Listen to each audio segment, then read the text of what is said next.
Welcome to my YouTube channel, Dreamify Animation. In today's episode, we dive into a world where machines rule everything, and the sky has become a place of fear rather than freedom. In the mechanical kingdom of Dreamify, nature has been completely erased. Trees no longer grow, birds no longer sing. The wind smells not of flowers or fresh rain, but of oil, smoke, and iron. The skies are choked with black exhaust, and the people live in silence under the watchful eyes of machines. In this cold and lifeless world lives a young girl named Elira, daughter of a blacksmith named Roth. They live in the industrial quarter of the city, surrounded by hissing steam vents and towering factories. Roth repairs armor and weapons for the machine guard. Elira helps him during the day, but her mind is always elsewhere. She dreams of flight, of clouds, of skies free from metal eyes. Her secret workshop in the attic above the forge is filled with forbidden books, blueprints of wings, sketches of birds, and models of old gliders made from scrap.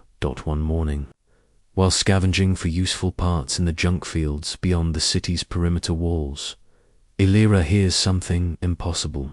A chirp, real, soft, not robotic. She turns around and sees a flicker of movement. There, tangled in wire and ash, is a living bird, a real one, with feathers, eyes full of life, and a broken wing. Elira's heart races. Nature is banned. Owning, or even helping a biological creature is a crime punishable by instant erasure. But she cannot leave it. She wraps the bird in cloth and brings it back to her workshop. She names the bird Kyro, as Kyro heals. Elira observes its wings, how they fold, how they shift in the wind, how they were designed by something far greater than machines. She begins designing her own wings, inspired by Kyro, unlike anything she has built before. Light, flexible, alive in motion. Her sketches become blueprints. The blueprints become real wings, forged in silence under the glow of hidden lamps. Her dream isn't just to fly, it's to escape and to bring change. But secrets are difficult to keep in a kingdom ruled by machines. The mechanist order, led by the cruel and calculating Chancellor Vaughn, detects a disruption. Biological signals have been reported. The city is put into lockdown. Drones double their patrols. Citizens are questioned, and the hunt for the living creature begins. Elira hides Kyro deeper in her workshop and works faster on her wings. She teaches herself how to balance mid-air, how to control the frame with shifts of her body. Every night she trains on rooftops, in silence, eyes fixed on the stars behind the smoke. But the skies of Dreamify are guarded. The Skylords, ancient.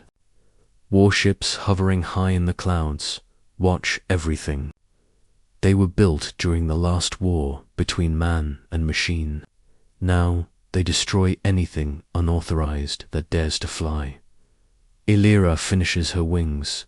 Her body is sore, her tools are worn down, but her heart is stronger than ever.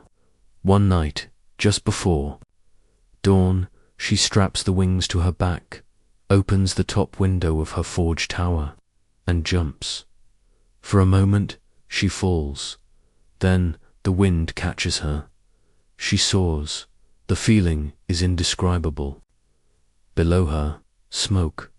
Above her, the endless sky. Kyro flies beside her, healed and free. But their moment is short. Alarms scream through the city. Searchlights tear through the clouds. A squadron of sky drones rises from the towers, targeting her. Elira dives and spins. The wings hold. Kyro whistles a warning. Explosions crack behind them. One wing sparks. She barely manages to glide out into the ruins beyond the city's edge. She crashes. Her wing is damaged, but she is alive, and her flight has already become legend. Within days, whispers spread. People talk of the girl who flew, the one who challenged the machines. She becomes a symbol, the sky wren. Elira uses the silence of the ruins to build again. She repairs her wings and begins training others. Old engineers, orphaned children, forgotten thinkers, all of them come to her. They build a hidden refuge. They craft wings from spare parts. They test flight patterns.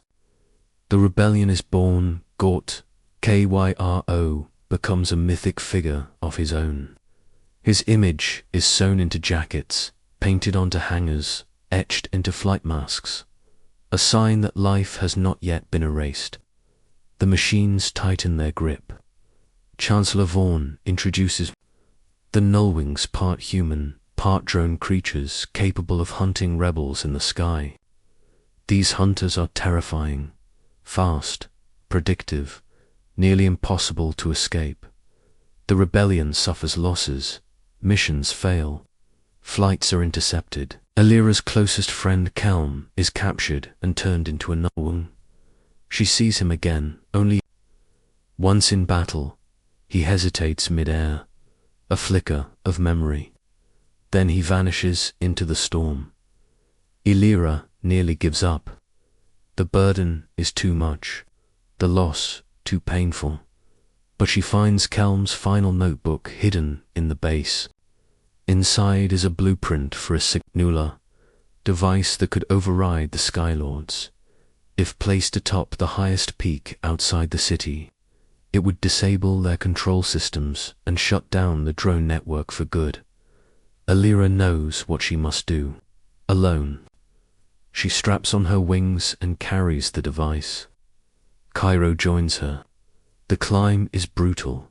Ice, wind, storms. As she reaches the final ridge, Nullwings descend like shadows. She fights, dives, spins. But there are too many, and then, suddenly, she is not alone. Wings rise from the mist, dozens, her allies, the rebels. Every one of them flies.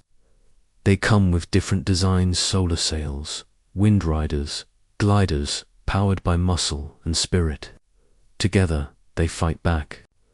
Elira breaks through the final line and plants the beacon on the summit. A blue wave pulses across the sky. The Skylords shut down. The drones crash. The Nullwings drop. And then the sky is silent. Gravanthe falls into stillness.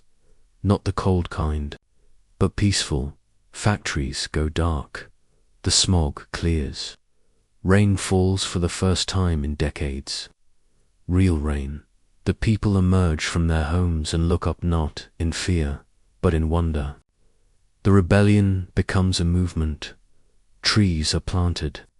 The river is unburied. Children fly kites made of feathers and silk. Kyro leads flocks of birds over the city, once a prison, now a home. Elira's wings are hung in the Hall of Wind, a temple made of living branches and glass. Her story is not forgotten. It is told to every child.